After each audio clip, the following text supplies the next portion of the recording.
Welcome to Inside Automotive with Jim Fitzpatrick. Hey everyone, Jim Fitzpatrick. Welcome into another edition of Inside Automotive right here at CBTnews.com. CBT News' newest show, or I should say oldest show, F&I Today, is now being brought back by popular demand, and it's going to be hosted by Paul Brown, who's the Vice President and partner of Ascent Dealer Services. The show is expected to air next week, so stay tuned to CBTnews.com for that. We'll send you out some more information for the exact time.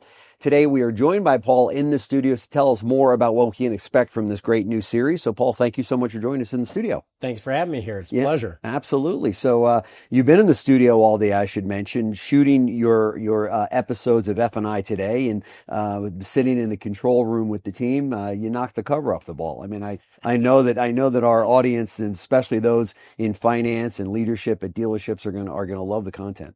I appreciate it. It's something that I'm very passionate about, so It's easy to talk about. Sure. So for those people that are not as familiar with Paul Brown as we are here at CBT News, tell us a little bit about your background and your experience in the dealership community.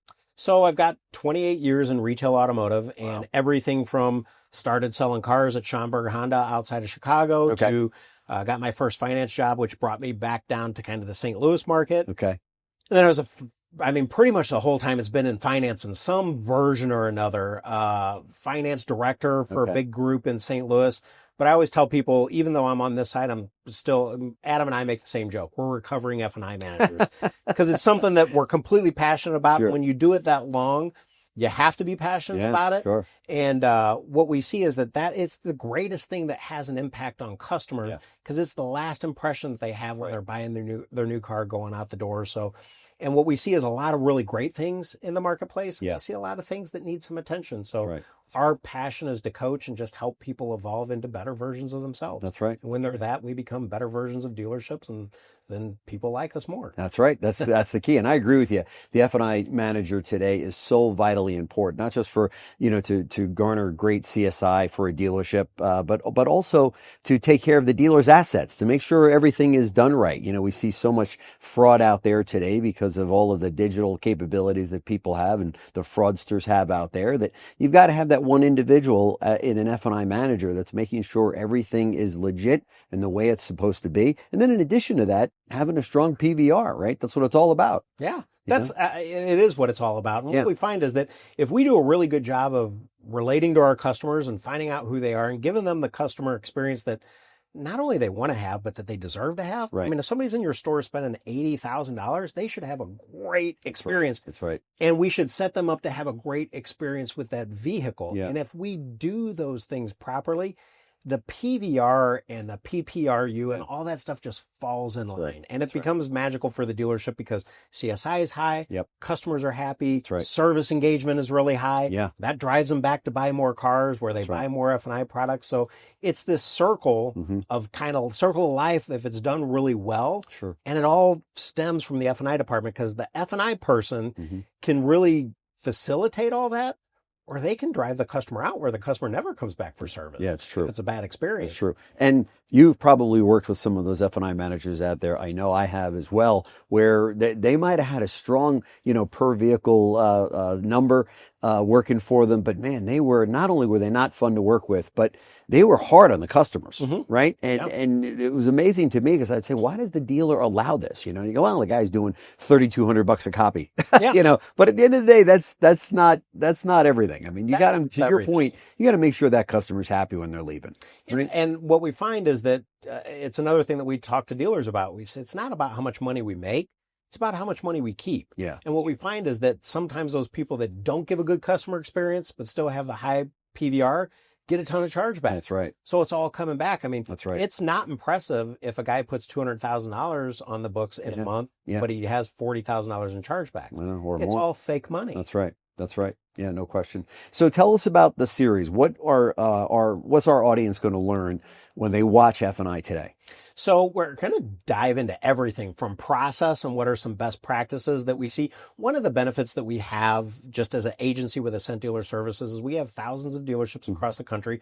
So we get to travel and see good best practices and some of the maybe not so great things and help kind of put all those together and kind of have it's like having a super dealer group. Like if you had a dealer group, if you owned a dealer group, they had 1,000 stores, you could just by law of large numbers figure out what's working, right? That's right. So we're going to talk about everything from processes to personality types to sales psychology to getting into individual closing conversations.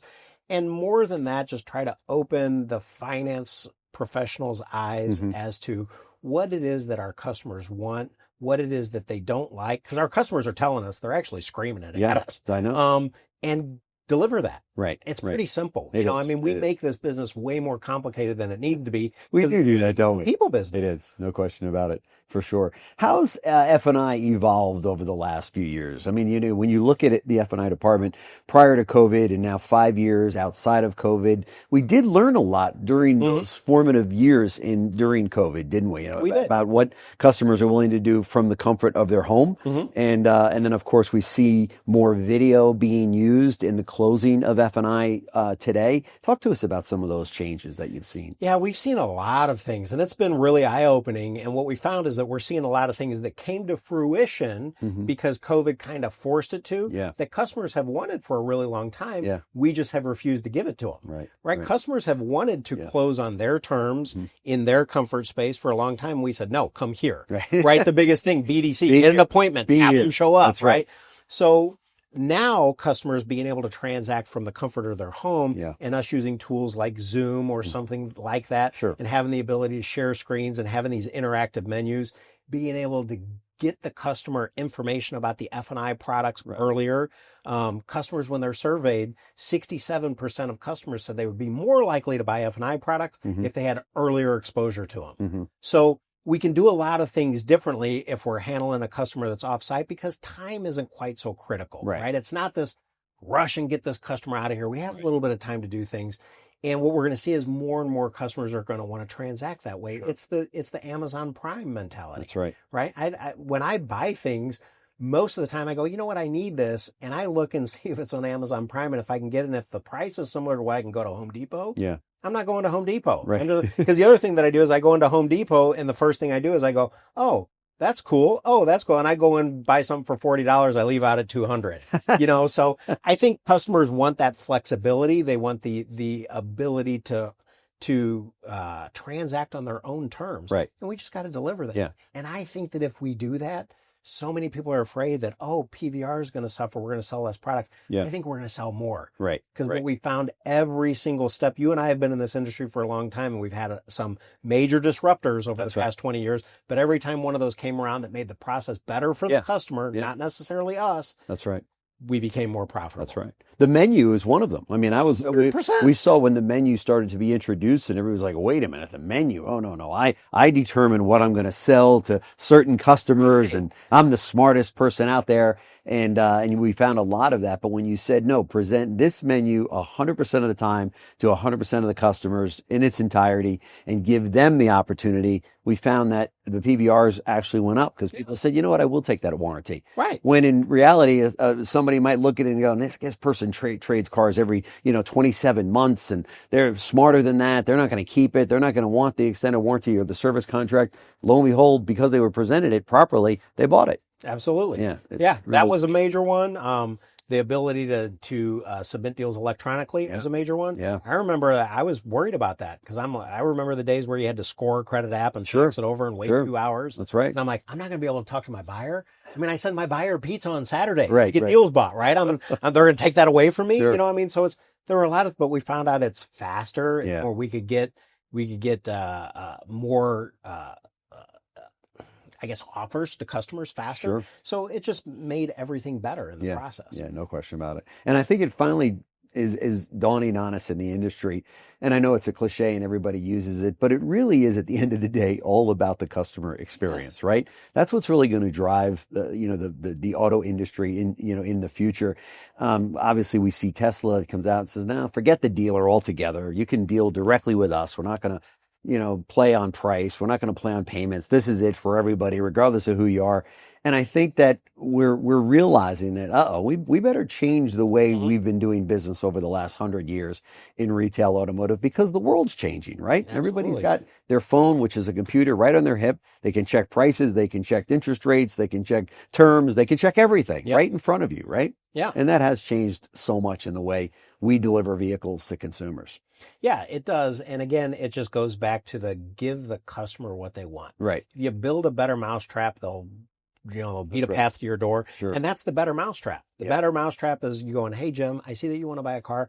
How do you want to transact? Yeah. Do you want to come in? Do you want to sit down with us and then kind of have a person-to-person interaction? Would you like to do everything via email? Would you like to do everything via Zoom? How do you want to do it? Right. And when you're most comfortable, I'm able to have a better conversation with you. And when I can have a better conversation with you, the things that I want to talk about in F&I just make more sense. That's right. Because we don't have garbage products anymore, right? There's no snake oil. They all bring value. So we just got to put the customer in an environment where they go, that makes sense. So sometimes we just got to gently move the customer out of their own way. Right, right.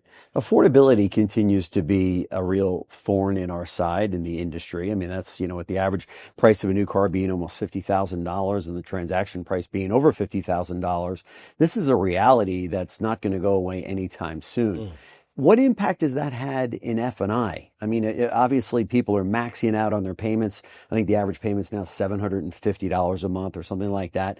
But does that put the squeeze on F&I, and does that put even more of an importance of the proper training of the F&I department, in the forefront?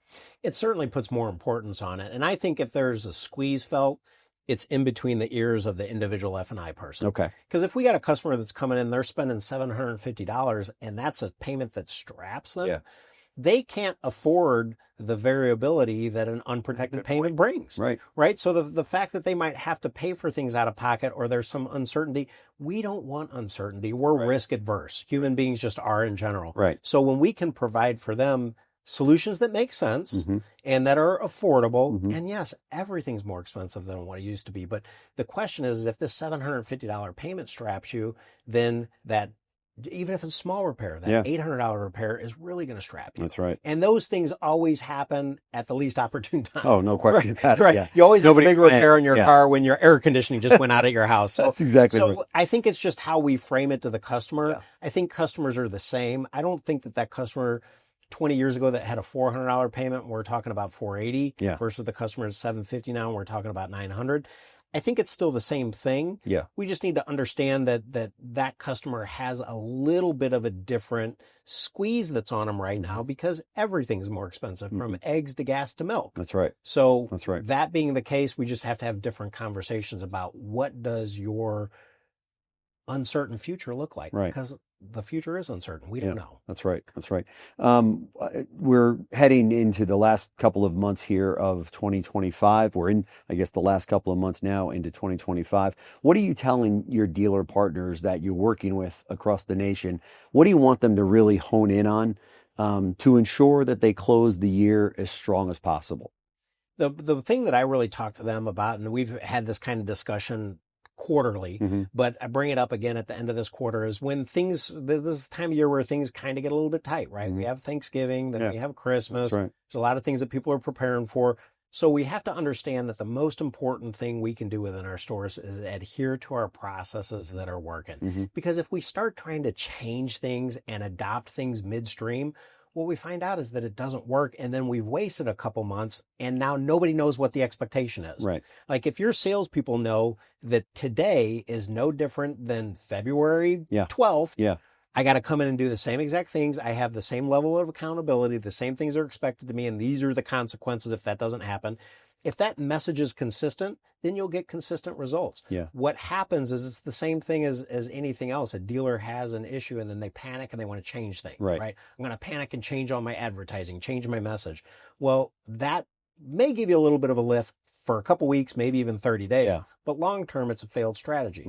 So we got to look at the things that worked well, but also really look with fresh open eyes and look at your processes and say, if I'm not where I want to be, it's because I don't have something implemented that needs to be.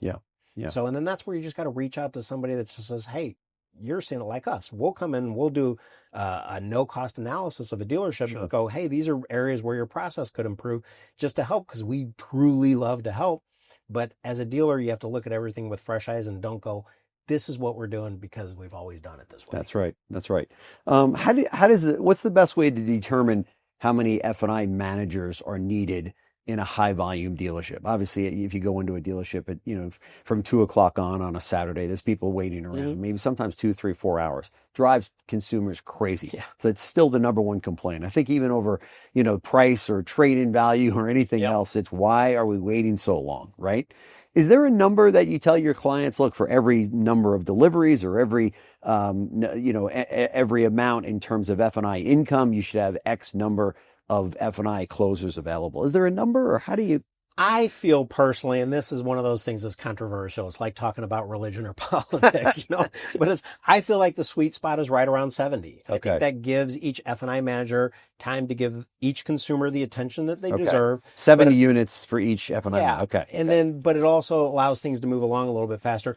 And don't be afraid as a dealer principal to start creating a bench. And what I mean by that is a group of people that are coached up in F&I that can help when you get busy. They can jump in, they can do things, but nowadays what we're seeing is more and more to speed things up. We're getting more of the desk is submitting deals from the desk, right? To kind of help with that, so that when F&I gets to it, they're really looking at it and going, okay, they've already submitted to the captive, because the captive doesn't care about look to book, right? Right. So at least we know that the deal's in there proper and it can be submitted. Yeah. So that takes some of the time off. But what I would tell dealers is don't wait. It's kind of like dress for the job you want, right? If you want to sell 250 cars and you feel like that needs 4 finance people, then hire your 4th finance person and get them going. Right. And then what you'll build it and they will come. Absolutely. 100%. But the last thing that you want to do is you don't want to sacrifice profitability on all those other deals, because you're going, well, I don't want my finance managers to complain that they're not getting enough swings. Right. The swings will come. Not only that, but it gives each F&I manager more quality time to spend with each on each closing, which usually equates to a higher dollar amount, right? Rather than just processing eyeballs and going, hey, I've got 7 deliveries on this Saturday and I got to get them in, get them out. So if somebody goes, no, I don't think I want that, you go, okay, no problem. Rather than going, the deal. Well, wait a minute, Mr. or Mrs. Customer, let's talk about this for a minute. Absolutely. Yeah. So you can just have better conversations. Sure. And I think so. You obviously want speed, but it's kind of that fine balance, because you want speed, but you want time with each consumer, so that, again, they have the ability to make a decision in an environment that's not rushed. Yeah. So it's a fine balance, but I feel like that sweet spot's right around 70. Yeah, right around 70 makes sense. You you have a responsibility too to the sales staff, right? In a dealership, to make sure that you're servicing that the sales team, that you've got ample F&I managers, so that it does run a little bit smoother, because nothing gets salespeople more upset than going, oh man, I'm trying to get my people in and it's holding me up from getting even another up or working with another customer. That's exactly on a busy Saturday, because I'm sitting here entertaining these people for 2 hours to get in F&I, right? Yep, that's exactly it. Yeah, for sure. It slows the whole thing down. F&I can become a bottleneck, and there's just some days where it's going to be. There's some days where it's unavoidable. Yeah, it's again that Murphy's Law. Right, you have one finance manager that's on vacation. Oh yeah, another one gets sick. That's so right. Down you to 2. Yeah, and you have a record Saturday. That's right. Right, it's going to happen. But at that point, hopefully all your team, everybody knows to chip in. Right. Everybody can just do a little bit extra to facilitate. Again, sales manager, take your ego out of it. Yeah. GSM, take your ego out of it. GM, we've all done the job. Get down and load a deal, for crying out loud, right? Think about the customer experience. Yeah. It's about the customer. It's not about, that's right, I'm a GM, so I don't need to submit deals anymore. Right. What? Right. Come on, chip in. Let's get in there. That's exactly right. Paul Brown, Vice President and Partner of Ascent Dealer Services, and also the newest host of F&I Today here at CBT News. Thank you so much for stopping by here at the studios. We very much appreciate it, and we all look forward to these incredible segments that are going to be coming up next week. So stay tuned to CBT News. We'll send out notices in our emails and such as to when you can see the first show. So Paul, thank you so much. Thank you for having me. It was great. Great. Thanks. Thanks for watching Inside Automotive with Jim Fitzpatrick.